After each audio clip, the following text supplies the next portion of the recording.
Kain na naman tayo ng mangga na may bagoong na may suka na may sili. Ayan.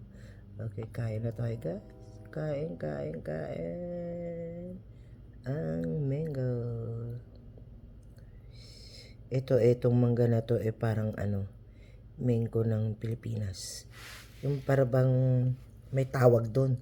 Iba yun, di ba may mangga tayo na green na parang parang apple ang itsura na hindi naman apple. Tapos ito naman yung parang mango ng kalabaw pa, parang ganon. Kasi binili ko to doon sa Mexicano store, Mexican store. Kain tayo ng mango na may bagoong na may sili. Sobra namang anghang.